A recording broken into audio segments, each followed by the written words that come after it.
Hello everyone, warm welcome with finance with अभिनंदन। And ये हमारा चौथा क्लास होने वाला है। तो क्लास स्टार्ट करने से पहले हम लोग चेक कर लेते हैं कि हमने क्या क्या टॉपिक्स कवर कर लिया। तो हम मॉड्यूल 1 कर रहे थे और मॉड्यूल 1 में हमने topic 1, topic 2, topic 3, topic 4, topic 5 तक कवर कर लिया था। अगर ये सब आपको नहीं पता है तो आप इसके प्रीवियस वीडियोस प्लेलिस्ट में ऐड होंगे, उसको आप चेक कर सकते हो।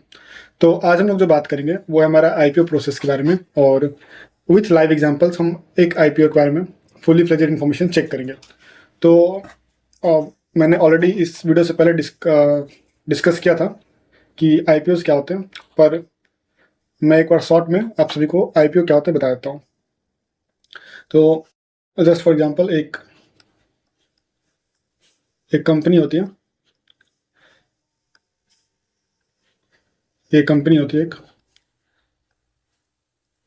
अब ये कंपनी क्या करती है ना कि मान लो कि कंपनी कुछ पेन की कंपनी है, पेन बनाती है।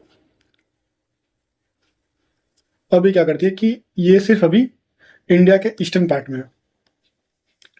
अब इसको एक्सपेंड करने के लिए और बहुत सारे जगह पर जाने के लिए, वेस्ट, नॉर्थ और साउथ में एक्सपेंड करने के लिए 500 करोड़ रुपए चाहिए।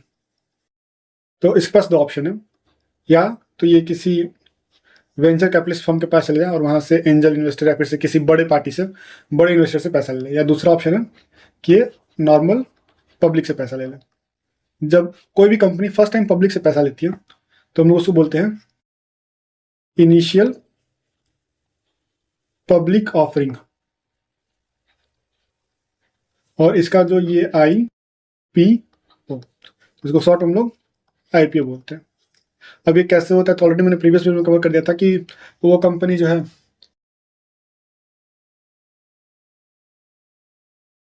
ये जो कंपनी है ये जाती है तुम्हारी सेबी के पास, अपने सारे डॉक्यूमेंट्स, फिनेंशियल्स जो कि एक चार्टर्ड अकाउंटेंट ऑडिट करता है, उस डॉक्यूमेंट्स को सेबी के पास सबमिट करती है। सेबी को जब सब कुछ सही लगता है तो सेबी इसको अप्रूव कर देती है कि हाँ भैया आप जाओ, लिस्ट हो। और ये जो डॉक्यूमेंट सबमिट करती है उसको हम लोग बोलते हैं DRHP।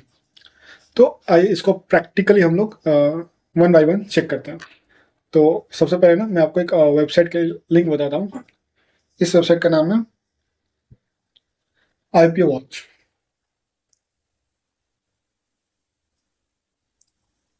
ये वेबसाइट है IPO वॉच। अब आप IPO वॉच खोलोगे ना तो आपको एक ऐसा इंटरफेस दिख जाएगा। अब मैं आपको लाइन बाय लाइन बताता हूँ, शायद इस पे पेन काम ना करे, नहीं कर।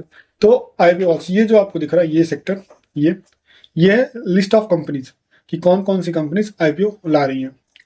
फिर ये होता है डेट। ये जो डेट दिया हुआ है ये डेट है एप्लीकेशन का, मतलब जिस दिन वो कंपनी सेबी के पास आई कि मेरे को 500 करोड़ चाहिए, तो 500 करोड़ चाहिए तो वो ऑप्शन रखती है कि आओ इन्वेस्टर्स, मैं अपने शेयर को इस प्राइस पर दे रही हूँ, आप चाहिए तो इस प्राइस पर इस दिन से लेकर इस दिन के अंदर सब्सक्राइब कर सकते हो।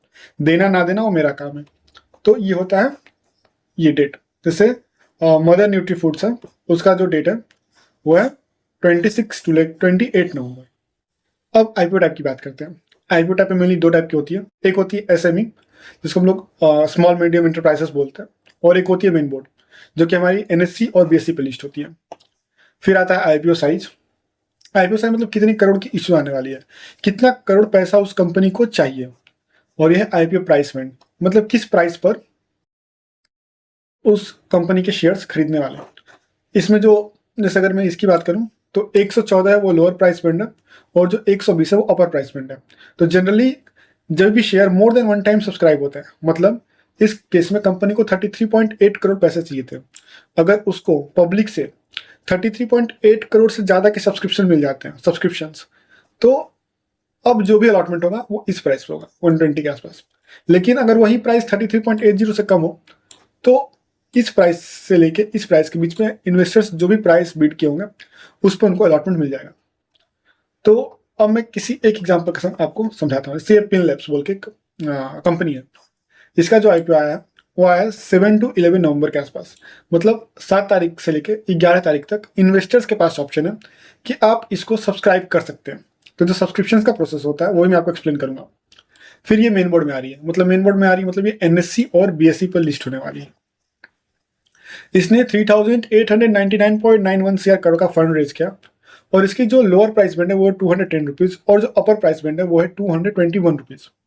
तो ये रहा IPO के बारे में। और ये ऐसे आप वेबसाइट से चेक कर सकते हो कि कौन से डेट पे IPO आई है, IPO के टाइप्स क्या क्या है और IPO का साइज कितना है। ठीक है, अब इसमें और क्या क्या आपको चेक करना होता है। रिसेंटली अगर मैं कोई एक IPO खोलूँ, तो जैसे मैं ये खोलता हूँ क्लीनमेक्स इन्वायरमेंट। अब इसमें जो दूसरी जो मेन इंपॉर्टेंट चीज चेक करने वाली होती है ना, वो होती है ये। सबसे पहले तो ये हमने चेक कर लिया कि कितना करोड़ के पैसे, कितनी करोड़ फंडिंग उठा रही है। जो दूसरा हम लोग चीज चेक करते हैं कि ये कैटेगराइजेशन किस क्या हुआ है। जैसे कि रिटेल कोटा है 35%। रिटेल कोटा यानी हम और आप, जो नॉर्मल इन्वेस्टर्स हैं, उनके पास 35% शेयर्स है। मतलब अगर ये टोटल साइज 1500 करोड़ का है तो उसमें से सिर्फ 35% ही रिटेल्स कैटेगरी को मिलेंगे। फिर आता है QIB, जो कि होते हैं क्वालिफाइड इंस्टीट्यूशनल ब्रोकर्स, जिनको 50% है। और HNI है, मतलब हाई नेटवर्थ इंडिविजुअल्स इन्वेस्टर्स, जिनको 15% है।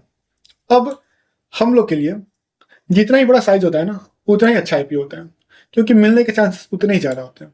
अब सोचो 1500 करोड़ की इशू है, उसमें अगर 10% होता तो कितना, 150 करोड़, 20% तो 300 करोड़, और यहाँ पे 35%, 500 करोड़ के आसपास। 500 करोड़ के आसपास जो भी इशू है वो हमारे लिए रिजर्व है, मतलब रिटेल इन्वेस्टर्स के लिए। तो सोचो अगर सिर्फ 150 करोड़ का इशू हो और जहाँ पे 500 करोड़ का इशू हो, तो किस में ज़्यादा चांसेस आपको मिलने का? तो जनरली 35% वाले में आपको मिलने के चांसेस ज़्यादा होते हैं। अब आता है इनका ये IPO प्राइस मैंने एक्सप्लेन कर दिया, IPO साइज मैंने एक्सप्लेन कर दिया, और हाँ मैं उसको लिखाऊंगा। और ये होता है एक DRHP, एक IPO की पूरी प्लेलिस्ट आएगी, शायद वो मॉड्यूल 2 या मॉड्यूल 3 में है, जिसमें मैंने DRHP को डिकोड किया। मतलब DRHP आपको दिखाऊं तो एक ऐसे करके एक डॉक्यूमेंट होती है, लगभग 400 पेजेस की डॉक्यूमेंट है। ये जो भी कंपनी से IPO लाती है वो अपने DRHP इशू करती है सेबी के पास, और ये हर एक पब्लिक इन्वेस्टर जो भी IPO में एप्लीकेशन डाल रहा है उसको पढ़ने का राइट्स होता है। तो ये DRHP कैसे पढ़ना है, ये 400 पेजेस की PDF, किस किस पॉइंट पे आपको फोकस करना है, ये आप कैसे कर सकते हो, इस पर मैं फुल्ली एक सेपरेट वीडियो लाऊंगा। अब जनरली आप देखोगे तो लोग जो पैसा इन्वेस्ट करते हैं ना IPOs में, वो GMP देखकर करते हैं। GMP यानी ग्रे मार्केट प्राइस, कि IPO लिस्ट होने से पहले जिस मार्केट पे ट्रेड कर रही होती है। तो मैं दिखाऊं IPO GMP। तो आज है 23 तारीख, रात के 11:21 हो रहे हैं, और ये अभी रिसेंटली जो IPOs आने वाले हैं उसमें एक सुदीप फार्मा बोल की कंपनी है, जिसका लिस्टिंग गेन चल रहा है 18.88%, और ये मेन बोर्ड में है।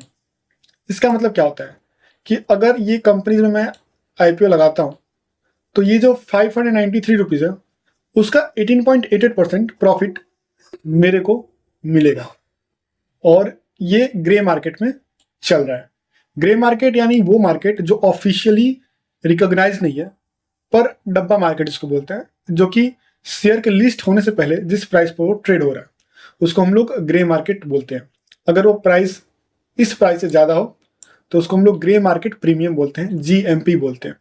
तो आज का अगर आप देखो ना, तो मैक्सिमम जो इन्वेस्टर्स हैं वो सिर्फ ये देखकर इन्वेस्ट करते हैं, पर आपको ये नहीं देखना है, आपको एनालाइज करना है कि किस IPO में चांसेस ज़्यादा है, किस IPO में IPO साइज कितना है, किस लिए इशू किया जा रहा है। और ये तभी आप जान पाओगे जब ये जो इनका DRHP बोल के बुक है इसको आप पढ़ने जानोगे। अब किसी भी इन्वेस्टर के पास टाइम नहीं कि 416 पेज पढ़े, तो इसको डिकोड मैंने किया है, किस किस पॉइंट्स पे आपको मेजर फोकस करना है उस पर आपको ध्यान देना है। लेकिन उससे पहले अभी तक जब हमने डिस्कस किया एक बार मैं आपको सम अप कर देता हूँ। तो हम आज डिस्कस करें IPO के बारे में। अब IPOs में क्या क्या होते हैं, सबसे पहले होता है, मैं शॉर्ट में लिखता हूँ, इशू साइज। अब इशू साइज होता है मान लो लगभग 500, एक एग्जाम्पल देता हूँ 500 करोड़। अब आपको इस पर चेक क्या करना है, ये जो चेक करना है, ये 500 करोड़ कंपनी मेरे से मांग तो रही है, पर क्यों मांग रही है। मैं पॉजिटिव और निगेटिव आपको एक एग्जाम्पल देता हूँ। मैं पहले पॉजिटिव देता हूँ, एक्सपेंशन। अगर कंपनी एक्सपेंशन के लिए मांग रही है तो सही है, कंपनी मांग रही है कोई कंपनी को एक्वायर करने के लिए, सही है। अब इसमें निगेटिव क्या क्या है? अगर कंपनी मांग रही है अपने डेब्ट चुकाने के लिए, कंपनी मांग रही है अपने किसी क्रेडिटर को पैसा देने के लिए, या कंपनी के जो प्रीवियस शेयर होल्डर्स हैं जिनके पास पहले से बहुत शेयर्स थे, वो अपने कंपनी से की जो इक्विटी है उसको सेल कर रहे हैं, तो ये सब जो है वो कंपनीज के निगेटिव इफेक्ट्स हैं। तो ये सब आपको देखना है कि कंपनी इशू तो कर रही है पर पैसे इशू क्यों कर रही है। मैं फंडामेंटली एक आईपीओ कैसे चेक कर रहा है मैं उसकी बात बता रहा हूँ। ये रहा आईपीओ साइज के बारे में। दूसरा इंपॉर्टेंट चीज़ है वो है ना कि आईपीओ आ गया, आईपीओ का साइज हमने चेक कर लिया, किस लिए हो रहा है ये हमने चेक कर लिया। अब आईपीओ में जो इशू होता है ना उसमें कैटेगराइजेशन, जैसे मैंने बात किया था, सबसे पहले होते हैं रिटेल कैटेगरी यानी हम लोग।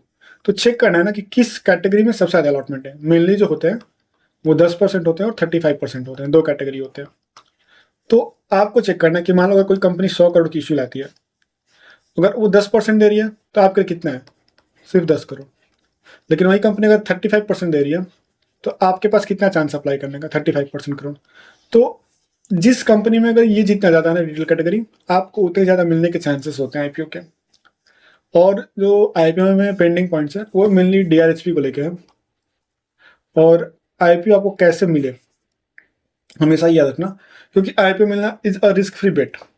तो आईपीओ कैसे मिले, तो सबसे पहले ना मैं चेक कर लेता हूँ कि आपके पास कितने फंड्स हैं। मैं कैटेगराइज कर देता हूँ 3 कैटेगरी में, 1 2 3। ये 1 नंबर, ये 2 नंबर और ये 3 नंबर।